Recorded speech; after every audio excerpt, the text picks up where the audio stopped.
Pasaulio ištakose žmonija nepažino stygiaus kartėlio. Deivė Demetra taip dosniai laimino žemę, kad visi gyveno be rūpesčių, o pačiai deiviai globoti mirtinguosius buvo miela. Visgi vieną kartą Demetra patraukė Dzeuso, dievų karaliaus ir visagalio griausmų valdovo žvilgsnį. Iš jų sąjungos gimė Persefonė. Skaisti mergelė, kurios didžiausias džiaugsmas buvo gamta ir jos žydinčios pievos. Demetra dukrą saugojo itin akilai. Gal net pernelyg akilai, mat daugelis dievų geidė jaunosios gražuolės, o tai motinai kėlė didį nerimą. Kol kiti dievai veltui varžėsi dėl Persefonės dėmesio, Hadas, niūrusis požemių valdovas, žinojo, kaip pasiekti savo. Kreipėsi į brolį ir ištarė: Dzeuse, tavo valia valdau mirusiųjų karalystę, tačiau man trūksta karalienės. Atiduok man Persefonę, trokštu jos ne mažiau už kitus dievus ir pažadu ją gerbti kaip savo lygiavertę valdovę. Dzeusas ilgai nesvarstė, sutiko: tebūnie ji tavo, jei toks tavo troškimas. Tačiau apie tai nė žodžio Demetrai. Demetra neįtarė apie jai už nugaros sudarytą sandorį. Nors dukra saugojo akilai, deivė negalėjo būti šalia kiekvieną akimirką. Kartą jai pasitraukus tvarkyti dangaus reikalų, o Persefoniai ramiai skinant gėles pievoje, žemė prasivėrė. Hadas įsiveržė savo juoduoju vežimu, pagrobė mergelę ir nusigabeno ją į požemių tamsą. Vieninteliu nebyliu liudininku tapo saulės dievas Helijas. Tačiau Persefonės pagalbos šauksmą išgirdo ir kryžkelių bei raganų deivė Hekatė. Būtent ji atskleidė Demetrai kraupią tiesą ir deivės širdį pervėrė gilus sielvartas.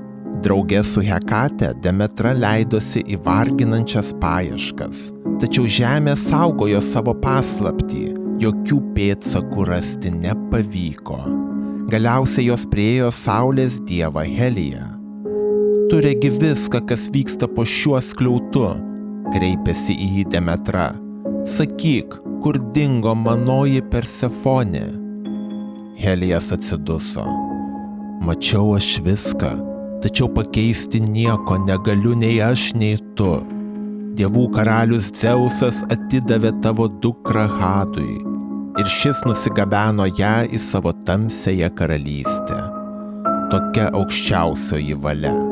Sugniuždyta išdavystės Demetra paliko Olimpą ir pasitraukė pas žmones. Jai pasitraukus žemė ėmė vysti, laukai apmirė, o derlius nyko. Kol žmonijai iškilo pražūties grėsmė, mirtingiesiems badaujant, dievų altoriai liko tušti.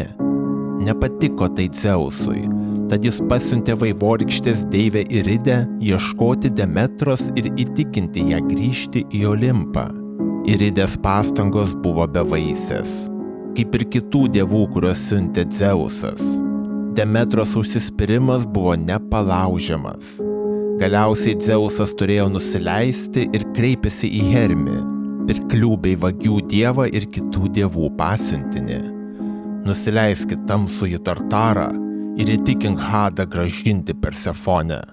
Jei žmonija išnyks, badas pasieks ir jo karalystės vartus.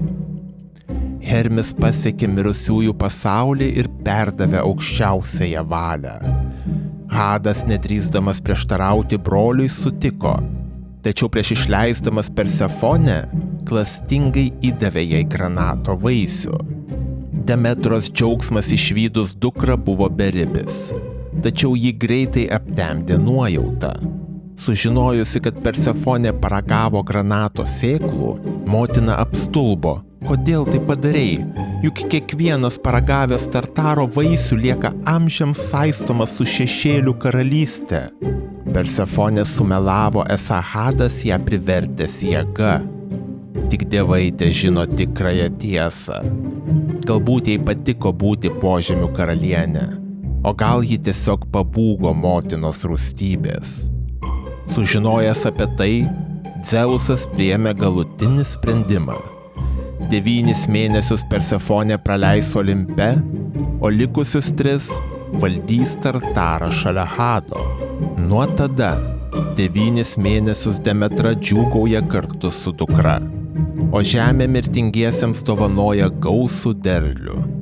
Tačiau likusi laiką deivė skendi liūdesy.